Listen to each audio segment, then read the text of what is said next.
রান্নার রংটা অনেক সুন্দর হয়েছে না? আসলে অনেক সুন্দর হয়েছে, খেতেও কিন্তু অনেক ভালো হয়েছে। তো কী রান্না করছি জানেন? এটা কিন্তু ইলিশ মাছ না, এটা হচ্ছে সামুদ্রিক কোনো মাছ। ইলিশ মাছের মতো দেখতে অনেকটা, খেতেও কিন্তু অনেকটা ইলিশ মাছের মতো।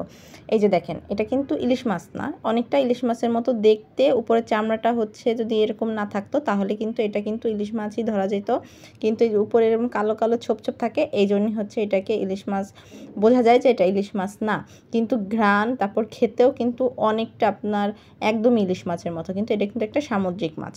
তো আজকে সারাদিনে রান্নাবান্না নিয়ে বসে গেলাম। তো প্রথমেই হচ্ছে দেখছেন যে ভাত রান্না করতেছি, সাথে হচ্ছে একটা ভাজি করব, আর হচ্ছে এই মাছটা রান্না করব। যেহেতু অনেক গরম, এত প্যারা নিয়ে রান্নাঘরে বসে অনেক পদ রান্না করার সময় নাই। যত শর্টকাটে তাড়াতাড়ি রান্না করে রান্নাঘর থেকে বের হওয়া যায় ততই ভালো। তো প্রথমে হচ্ছে আমি আলাদা আলাদা করে এত মশলা কষাতে না যাই, আমি একটা বাটিতে হচ্ছে যে মশলা দিছি, জিরা, পেঁয়াজ বাটা, হলুদ, মানে যেটা দিছি সেটা আমি সুন্দর করে একটার সাথে একটা বাটিতে গুলাইছি পানি দিয়ে। পরে হচ্ছে একবারই তেলের উপর দিয়ে দিছি, কারণ এক এক করে দিতে মানে রান্না মানে চুলার সামনে দাঁড়াইতে অনেক কষ্ট হয়, গরম।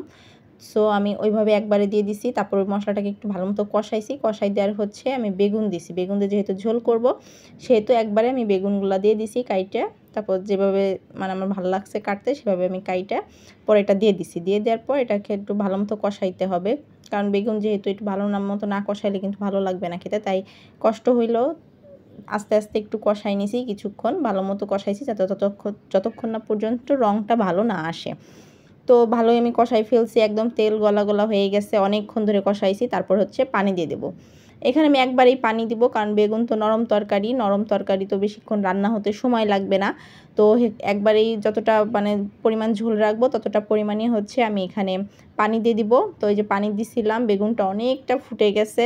ফুটে যাওয়ার পর হচ্ছে আমি যে মাছগুলো ভেজে রাখছিলাম, মাছ তো আর ভাজার মানে সিদ্ধ হওয়ার কিছু নাই, ওটা আমি ভালো মতোই ভাজছি, মানে এমনিও শুধু খাওয়া যাবে সেরকম পরিমাণে ভাইজে নিয়েছিলাম।